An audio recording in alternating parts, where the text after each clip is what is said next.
मनीषा सिंह आपका स्वागत करती हूं लिविंग 24 न्यूज में और आप देख रहे हैं आज की special bureau report. Shri Rajnath Singh ने तीव्र तकनीकी क्रांति के वर्तमान युग में भविष्य के लिए तैयार रहने हेतु अनुसंधान पर निरंतर ध्यान केंद्रित करने और अप्रत्याशित नवाचार की रणनीति अपनाने के महत्व पर बल दिया।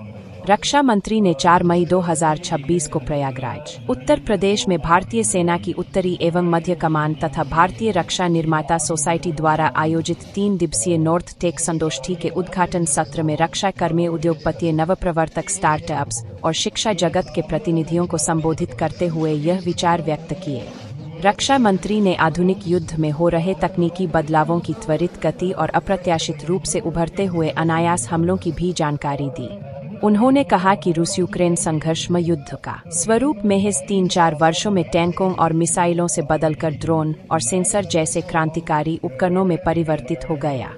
इसके अलावा दैनिक जीवन का हिस्सा बन चुकी वस्तुएं भी घातक हथियार बनती जा रही है। लेबनान और सीरिया में हुए पेजर हमलों ने आधुनिक युद्ध पद्धतियों के पुनर्मूल्यांकन को प्रेरित किया है।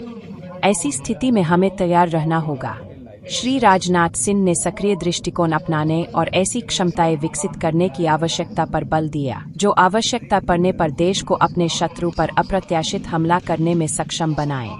उन्होंने कहा कि इतिहास साक्षी है कि युद्ध में निर्णायक बढ़त सदैव उसी को मिलती है जिसके पास अचानक हमला करने की शक्ति होती है। हालांकि हमारे रक्षा बल पहले से ही इस दिशा में कार्य कर रहे हैं। हमें और अधिक सक्रियता के साथ आगे बढ़ना होगा। वर्तमान जटिल और तेजी से बदलते परिवेश में अनुकूलनशीलता सुनिश्चित करने के महत्व पर बल देते हुए रक्षा मंत्री ने कहा कि जो राष्ट्र तकनीकी क्रांति को सबसे तेजी से अपनाएगा उसे भविष्य के युद्ध परिदृश्य में निर्णायक बढ़त प्राप्त होगी। उन्होंने कहा कि आज की दुनिया में अनुसंधान का कोई विकल्प नहीं है और भविष्य के युद्ध किस प्रकार लड़े जाएंगे यह आज प्रयोगशालाओं में निर्धारित हो रहा है। श्री राजनाथ सिंह ने कहा कि सरकार ने रक्षा अनुसंधान को अपनी प्राथमिकताओं के केंद्र में रखा है और DRDO के माध्यम से इसे अगले स्तर तक ले जाने का प्रयास किया है। उन्होंने कहा कि DRDO अब इस यात्रा पर अकेला नहीं है। दूर तक जाने के लिए साथ चले के मंत्र से प्रेरित होकर यह बड़ी संख्या में उद्योगों के साथ कंधे से कंधा मिलाकर आगे बढ़ रहा है। रक्षा मंत्री ने बताया कि रक्षा अनुसंधान एवं विकास बजट का 25% हिस्सा उद्योग, शिक्षा जगत और स्टार्टअप्स को आवंटित किया गया है और अब तक इन संस्थाओं ने बजट का 4,500 करोड़ रुपए से अधिक का उपयोग कर लिया है। उन्होंने कहा कि प्रौद्योगिकी हस्तांतरण की एक नई नीति लागू की गई है जिसके अंतर्गत विकास सह उत्पादन साझेदार, विकास साझेदारों और उत्पादन एजेंसियों के लिए पहले लगने वाला 20% शुल्क पूरी तरह से माफ कर दिया गया है।